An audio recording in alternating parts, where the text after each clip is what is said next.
My father wakes me before dawn. Come, my son, we are going to worship. 2 servants wait in the grey light. Father wraps the knife in cloth as he always does. We walk into the rising day. We speak of small things, yet his eyes keep climbing ahead of his feet. At night he watches the sky as if counting something only God can number. On the 3rd day he stops and shades his eyes. There is the place, he says. I see only a ridge of stone and scrub. He turns to our servants.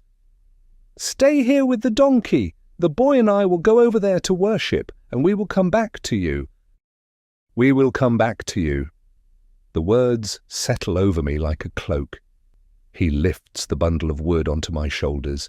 He carries the fire and the knife. Together we begin to climb. The question grows in me like a plant reaching for light. Father? I say. He turns and kindness stands in his eyes beside something fierce and surrendered. Yes, my son? The fire and the wood are here, I say, trying to keep my voice even. But where is the lamb for the burnt offering? God himself will provide the lamb, my son. We climb higher. At the top, the place opens, bare, bright, a crown of rock under the wide sky. He builds an altar from stones we find, fitting each one with care, as if truth must be built soundly. I bring him stones that lock into place. He places the wood upon them. Then he faces me, and I see how his hands tremble. He takes a cord from his belt. The rope is rough and cool on my skin. He binds my wrists the way he built the altar, deliberate, sorrowing, sure. Tears stand in his eyes, and he does not hide them. He lifts me onto the wood. Above me, the sky is torn blue. A hawk circles. Father stands over me, shadow crossing my face.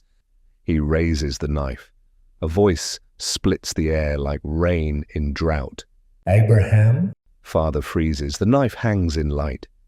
Here I am, he answers, and the words carry a lifetime. Do not lay a hand on the boy, the voice says. Do not do anything to him. Now I know that you fear God, because you have not withheld your son, your only son, from me. Everything in me unclenches. The knife lowers. A sound leaves Father that is half sob, half praise. He turns his head, and I turn with him. There, a ram, horns tangled in a thicket. It struggles and bleats, caught by a crown of thorns the mountain seems to have saved for this exact breath. Father unties me with shaking fingers. He frees the ram and brings it to the altar. Where I lay, the animal is offered instead of me. Smoke rises in a dark ribbon and then thins into sky. The scent of burning fills my mouth and memory. Father's hand rests on my head, warm and heavy. Yahweh Yireh, he says, the Lord will provide. He names the place by what God has done, and the name fits the mountain like a seal pressed into wax. On this mount it is provided. The voice speaks again from heaven, solemn as an oath. I swear by myself that because you have done this, and have not withheld your son, your only son, I will surely bless you. I will make your descendants as numerous as the stars in the sky and the sand on the seashore. Through your offspring, all nations on earth will be blessed because you have obeyed me. When we descend, Father holds me close more than once, not as a man dragging a burden, but as one who has been given a treasure back. At the base, the servants stand quickly. We load the donkey and turn toward Beersheba. We do not speak for a while. When we do, it is of small things. Then Father says, He provides. He says it again. He provides. That night, the lamp in my mother's tent glows like a low star. We step inside and the house of our family holds us. Later, when the camp quiets, I lie awake and listen for the heartbeat I heard on the mountain.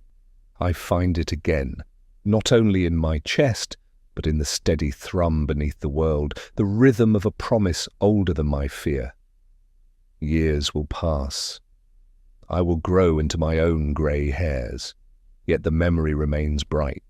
The climb with wood on my back, the question, father's answer, the altar, the rope, the knife raised and stopped in mid-air at a name, the ram caught by its crown, the smoke rising, the place named forever, the Lord will provide.